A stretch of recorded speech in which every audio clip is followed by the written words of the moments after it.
네, 자 시장의 이슈를 찾아보고 또 이에 대한 유망한 종목도 함께 저희가 공략을 해보도록 하겠습니다. 교보증권 영업부의 박병창 부장 자리하셨습니다. 안녕하세요. 예, 안녕하십니까? 네, 반갑습니다.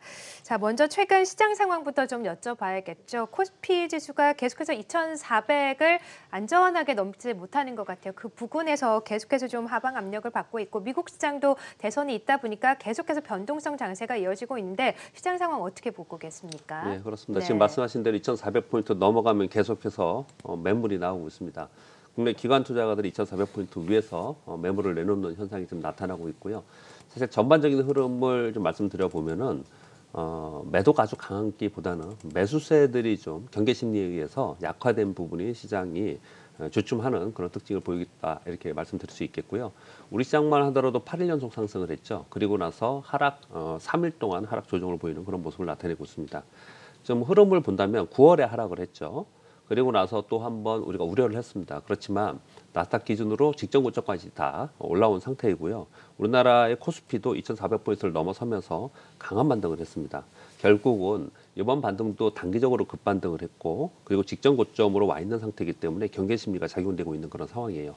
이걸 이제 우리 속된 말로 그냥 표현을 해보면은 이래도 되나? 이런 생각이 드는 거죠. 여기서 네. 더 올라갈 수 있나? 지금 뭐 때문에 올라갈 수 있어? 이런 심리가 작용을 하고 있는 거거든요. 네. 네, 그렇기 때문에 여기서 추가적으로 상승하지 못하고 하락 조정이 나타난다. 이렇게 보는 게 맞지 않을까 생각을 합니다.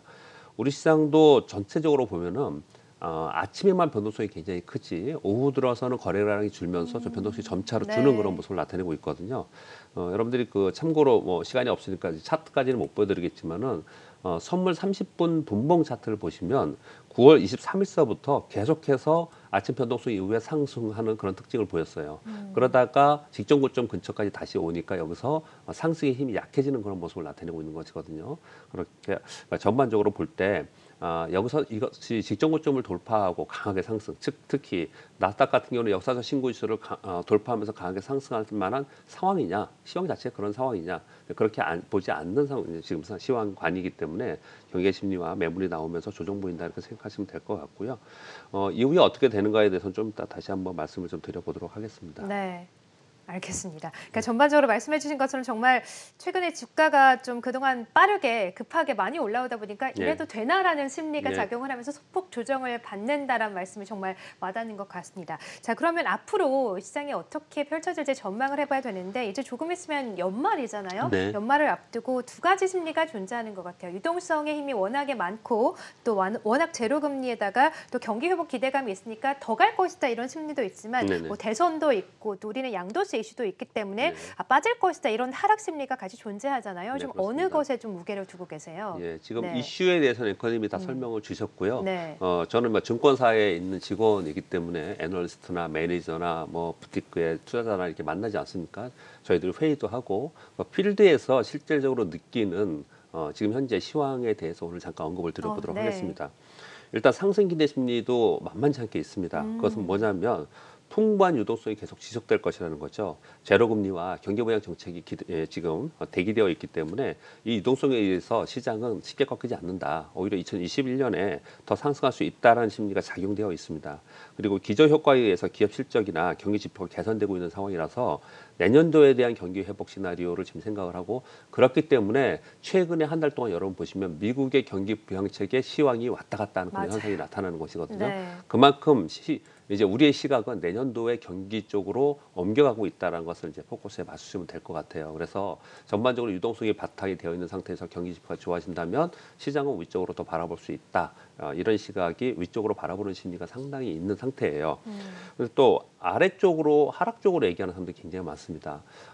시장에 보면은 아니야 위로 갈 거야. 위로 가기는 이렇게 고평가인데 떨어질 거야. 그러니까 자기 주장을 막 그냥 얘기하지 않습니까? 뭐 나름대로 각자의 주장이니까. 왜냐하면 시황이 그만큼 어렵다는 겁니다. 지금 네. 판단하기가 하락에 대한 우려를 하는 사람들은 우리가 다 알다시피 코로나 바이러스가 재확산되고 있어요. 그쵸. 거기에 백신 개발은 기대보다 늦을 것이라고 지금 예상을 하고 있는 상황입니다. 네. 따라서 유동성만 가지고 계속해서 이렇게 올라가기에는 한계가 있을 것이라는 거죠. 지난번에 IMF에서 우려한 것처럼 경기 회복의 기대 심리로 인해서 시장이 상승한 것에 비해서 실제로 경기가 그만큼 빨리 올라와 줄 수 있느냐 이런 부분은 아닐 것이라는 거죠. 이 괴리가 발생을 하면 자산시장은 하락할 것이다라고 경고를 한 바가 있습니다. 엊그저께. 그렇듯이 지금의 상황에서는 실물 경기가 올라오는 것보다 실제로 유동성에서 올라온 부분이 너무 많기 때문에 이것은 고평가 영역으로 들어갔고 이건 한계가 있을 것이다. 그래서 이거는 하락 쪽으로 보는 쪽이 맞다. 이렇게 하락 쪽으로 보는 사람들 굉장히 많이 있습니다. 네. 그러면 여러분들은 어떻게 보세요? 위쪽으로 보시는가 아니면 아래쪽으로 보시는가? 각자 의견이 다 부장님 다르겠죠. 어떻게 보시는지 궁금하네요. 예, 그래서 그 의견을 네. 말씀드리려고 하는 겁니다. 예. 일단 내년도는 우리 연말 가서 다시 얘기를 하자고요. 네. 그러니까 지금은 이제 4분기 들어서 연말 시황에 내가 어떻게 대응하느냐를 이제 우리가 생각해야 되는 거지 않습니까? 그러니까 현실적인 심리, 지금 필드에서 어떻게 생각을 하는 걸 말씀 좀 드려보면요. 대부분 이렇게 얘기를 합니다. 올해 2020년 주식시장이 상승한 게 상승의 폭이 컸습니다. 그리고 굉장히 빠르게 올라왔어요. 그렇죠. 그래서 굉장히 좋은 기업이다. 이 좋은 주식이라고 하는 주식들은요. 사실은 많이 올라왔어요. 그래서 싸지 않습니다. 요즘에 그런 표현을 많이 해요. 싸지 않다. 이런 표현을 많이 하거든요. 그쵸. 그래서 정말 사고 싶은 주식은 이미 많이 올라와서 맞아요. 지금 살만한 타이밍이 아니라고 이렇게 표현을 하는 거예요. 그래서 심지어 이렇게까지 얘기합니다. 혹시 연말에 급락을 하면 시장이 그때 조정을 사겠다. 보이면 나 그때 왕창 들어가겠다. 예. 이렇게 얘기하는 시각이 굉장히 많습니다. 네. 뭐 전부 다 그렇게 생각하기 때문에 또 쉽게 많이 안 빠질 거야. 또 이렇게 얘기하는 사람도 있고 그래요. 요즘에는요. 전반적으로 보면은 어떤 것들이냐면 지금 꽤 많이 올라와 있기 때문에 지금 여기서 사서 내년에까지 가져가겠다는 심리보다는 하락하면 사야겠다는 심리가 더 많이 있고요. 여기서 올라가면 좀 팔아서 차익 실현하겠다는 심리가 훨씬 더 많다는 거예요. 네. 그런 가운데 연말에 개인들의 차익 매물 욕구가 있고 또 수급 불안의 상태가 있습니다. 따라서 지금 현재는 매수를 약간 유보한 상태이고요. 하락 조정이 있으면 사겠다는 심리가 훨씬 더 있다라는 거죠. 그러니까 그것이 시장에 반영이 되니까 시장을 잘 보시면 개별 종목 위주로 움직이고 변동폭이 이렇게 있는 것 같지만 나중에 보면은 일정한 제한된 범위 내에서 그냥 막 움직이는 그런 현상이 나타나고 있는 것이거든요. 그래서 현재 이런 표현도 합니다. 연말 되기 전에 일단 수익률을 어떻게든 챙기자라는 심리가 많이 적용이 되어 있기 때문에 예. 단기 거래가 많은 것이고 그리고 개별 종목 위주로 거래가 되는 것이고 전체적인 추세에서는 종목 장세에서 크게 벗어나지 않는 그런 심리가 지금 되어 있는 상태이기 때문에 우리도 그 안에서 제 말씀을 듣고 여러분도 한번 판단해 보시고 내가 어떻게 대응해야 될지 어떤 정리를 좀 해보시면 되지 않을까 생각합니다. 네. 자, 그럼 지금은 일단 차익 실현 욕구도 나오고 좀 하락이 나와야지만 매수를 좀 하겠다는 심리가 있는 가운데 이러다 네. 보니까 이제 종목 장세가 펼쳐지고 있다 이렇게 말씀하셨잖아요. 그러면 말씀하신 것처럼 정말 종목 장세를 좀 따라가야 될 텐데 그러면 또 시장의 이슈를 잘 체크해야 되지 네. 않겠습니까? 그래서 최근에 좀 눈에 띄는 업종군이 AI인 것 같아요. 네. 어제도 AI 종목군들이 많이 올랐고 네. 우리나라도 이제 AI 반도체 강국 선언을 했는데 뭐 이런 움직임이 우리나라뿐만이 아니잖아요. 전 세계적인 움직임이잖아요. 네, 어떻습니까? 그렇습니다. 전 세계가 전부 네. 다 뭐 미국 같은 경우는 AI 넥스트 캠페인이라고까지 명명을 하면서 AI에 지금 부각을 지금 되고 있습니다. 왜 AI 반도체에 이렇게 부각이 다시 되고 있는 지금 화면에 나오는 것처럼 전 세계 국가들이 이렇게 하고 있는데 이렇게 되는 것은 뭐 당연히 시대가 그쪽으로 가고 있기 때문에 시대의 조류에 맞추는 부분도 분명히 있지만 그동안에 소위 빵주나 아니면 마가나 테슬라나 뭐 이런 주식들 위주로만 시장이 상승을 했거든요. 물론 그 주식들은 여기서 쉽게 꺾이지 않을 거예요. 왜냐하면 독점적 지위를 갖고 있고 미래 가치가 분명히 있기 때문에 그렇지만 그들이 워낙 많이 올라간 상태라서 거기서 수익률을 극대화시킬 수 있을까라는 의구심을 갖는 거죠. 그렇다면 제가 이 자리에서 여러 차례 말씀드렸지만 새롭게 올라오는 신흥주에서 내가 수익률을 내겠다라는 자금의 변화가 분명히 자금 움직임의 변화가 생기고 있다는 거죠. 그런 관점에서 최근에 AI 반도체에 대해서 부각이 굉장히 많이 되고 있는데 뭐 이런 겁니다. 요즘에 황해 법칙이라는 얘기들도 뉴스를 보셨죠. 과거에는요. 기존의 메모리의 집적도 경쟁이었어요. 그게 무어의 법칙이죠. 그런데 이제 AI 처리 능력으로 변화가 되고 있다는 겁니다. 그렇기 때문에 시장에서는 실제로 나타나는 것이 어떤 것이냐면은 소위 그 CPU에서 NPU로 변화가 되고 있고 NPU에서 뉴로모픽으로 변화되고 있는 과정 속에서 엔비디아에서 지난번에 ARM을 인수했죠. 그리고 AMD에서 자일링스를 인수를 했어요. 이런 그쵸. 거는 확연하게 글로벌 빅테크들이 이쪽으로 변화가 되고 있다라는 겁니다. 네. 가전이나 스마트폰, 자율주행차, 스마트 헬스케어 거의 모든 사물 인터넷엔 전부 다 AI 시스템, 이 반도체가 들어가야 되는 거거든요. 이런 부분들 때문에 여기에 이제 각광을 받고 있는 거고 우리나라에서 그런 주식이 그러면 어느 쪽에 있나 보면 당연히 삼성전자가 들어가 있어야겠죠. 그렇군요. 그리고 네. 향후에 우리나라 시장 자체도 삼성전자를 계속 볼 필요가 있습니다. 왜냐하면 환율이나 그리고 4분기 이후에 내년도의 기대감에 의해서 외국인들이 만약에 들어온다면 아마도 삼성전자로 들어오겠죠. 2045포인트를 2,450포인트를 넘어서서 우리 시장이 신고이슈를 가려면 삼성전자가 움직여줘야겠죠. 네. 그래서 삼성전자를 계속 보셔야 되고요. 또 관련 종목은 화면에 있는 것처럼 어버반도체나 텔라칩스, 동원아나텍, SFA, 한미반도체, 넥패스 이런 종목들이 AI 반도체 쪽으로 좀 집중된 그런 기업이라고 볼 수 있겠습니다. 네, 자, AI 반도체 관련된 종목들 좀 공략을 해보자라고 하셨고 또 이런 종목들 이외에 또 최근 관심을 갖고 있는 관심 종목 혹시 있으십니까? 뭐 시장이 네. 하락할 때 관심 좀 말씀드리기 좀 어렵지만 예. 과거에 한번 말씀드렸는데 인탑스 종목을 말씀드리고 지금 3분기 실적 시점 발표이기 때문에 인탑스를 네. 다시 말씀드리면요. 이 종목은 스마트폰이나 자동차, 가전제품 등의 플라스틱 케이스를 만드는 회사인데요. 우리 그 휴대폰만 보면 케이스가 다 메탈로 변했었어요. 그런데 이게 단가 인하 때문에 휴대폰의 단가 인하 때문에 케이스를 그 플라스틱으로 다시 중저가는 다 플라스틱으로 변화시키고 있거든요. 삼성전자에서도. 근데 삼성전자가 지난번에 3분기 실적 발표하면서 예상외의 실적 발표를 했는데 스마트폰 쪽의 실적이 굉장히 좋았죠. 중저가폰이 잘 팔렸다고 했죠. 그 얘기는 인탑스의 실적이 늘어났다는 얘기입니다. 이번 3분기 실적이 굉장히 기대가 되고 있고요. 또 하나의 특징은 인탑스는 순현금이 2,200억이나 있고 부동산하고 금융상품 투자에서 총 3,200억 정도의 현금성 자산을 가지고 있는 현금이 회사예요. 많네요.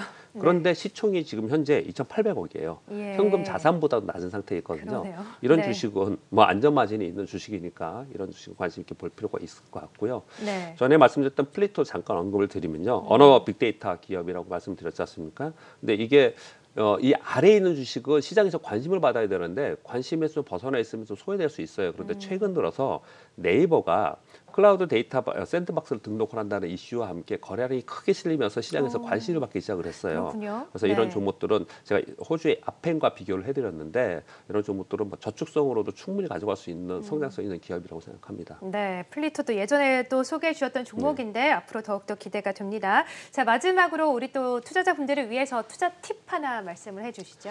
제가 어제 그 모 일간지의 뉴스를 보니까 요번에 개인 투자들이 신규로 들어온 개인 투자들의 설문조사를 했는데 네. 47% 정도가 6개월 이내에 새로 처음 시작했다 이렇게 발표가 됐더라고요. 저는 사실 그래요. 되게 깜짝 놀랐어요. 예. 이번 이 코로나 사태 때 다 들어오신 거군요. 그러니까 주식을 네. 처음 해본 사람들이 이렇게 많이 이번에 들어와 있나 네. 이런 생각이 들었고요. 예. 그 수익률에서는 50%가 약간 수익이고요. 그리고 본전이 한 20%, 본전이라는 표현이 적당한 표현인지 모르겠지만 네. 근데 손실도 한 25% 정도 있다라고 발표가 됐더라고요. 네. 시장이 많이 올라온 것 같지만은 그렇게 썩 좋은 실적은 아니죠. 결과는요. 근데 이 표현을 먼저 드리는 이유는 실제로 처음 투자를 하시는 분들께 꼭 전해드리고 싶은 말씀 한 가지 더 말씀을 드리면요. 네. 영국의 투자의 그루라고 하는 짐 슬레이트의 줄루 투자법이라는 게 있는데요. 줄루 투자법의 줄루는 뭐냐면요. 아프리카의 부족 이름입니다. 어느 날 이 슬레이터가 자기 와이프가 리더 사이트에 있는 블루족, 아프리카의 줄루족이라는 걸 한 2페이지 읽고 와서 하루 종일 동네방네 얘기하는데 마치 아프리카의 줄루 부족의 전문가처럼 얘기하더라는 거예요. 예. 그걸 보면서 야, 우리 와이프가 하루만 더 공부했으면 영국 전체에서 줄루 부족의 전문가가 되겠구나 이런 생각을 했다는 거예요. 무슨 말씀을 드리고자 하는 거냐면요. 예. 모든 분야에서 성공적인 투자자가 되려는 것은 부질없는 짓이라는 겁니다. 좁은 영역에서 특화해야 되고 근데 그 분야에서 상대적으로 뛰어난 전문가가 되어야 된다는 거죠. 우리 직접 투자해서 제가 이걸 연관돼서 말씀드리면 내가 속해 있는 분야 있죠. 내가 속해 있는 분야에서 내가 잘 아는 기업, 성장 기업을 찾아서 거래하는 그런 거래를 하는 것이 훨씬 더 좋다는 거예요. 결론적으로 어떤 거냐면 투자를 하실 때 잘 아는 기업이나 잘 아는 분야에 하시는 게 훨씬 더 안정적이고요. 네. 좀 전에 제가 뭐 종목을 얘기할 때 인탑스 같은 경우는 이러이러한 안전마진이 있습니다. 이렇게 제가 알고 있잖아요. 자기가 알고 있는 기업에 투자하면 시장이 흔들려도 그렇게 흔들리지 않을 수 있고요. 떨어지면 더 살 수도 있는 겁니다. 그러니까 잘 아는 기업에 했으면 좋겠고요. 더불어서 매매 기법도 뭐 모멘텀에서 맨날 쫓아다니지 마시고요. 어떤 사람은 데이 트레이딩 할 거고 어떤 사람은 가치 투자할 거고 다 다르지 않습니까? 네. 자기가 잘 할 수 있는 투자 기법을 가지고 자기가 잘 아는 기업을 가지고 투자하셔야지만 되지 않을까 생각합니다. 네, 알겠습니다. 그러니까 전 과목 100점을 받으려고 하기보다는 네. 내가 잘하는 과목에 집중해보자 이런 말씀이시군요. 그리고 또 종목도 뭐 2,000개가 넘고 너무 그렇죠. 섹터가 많지 않습니까? 네. 내가 그쪽 섹터를 다 어떻게 하겠습니까? 맞습니다. 내가 잘 아는 네. 분야에서 하는 게 맞다고 생각합니다. 네, 그래서 부장님은 또 AI를 꼽고 계신 것 같아요. 자, 오늘 시장의 이슈 그리고 또 관심 종목들 함께 정리를 해봤고요. 교보증권 박병창 부장과 함께했습니다. 고맙습니다. 네, 감사합니다.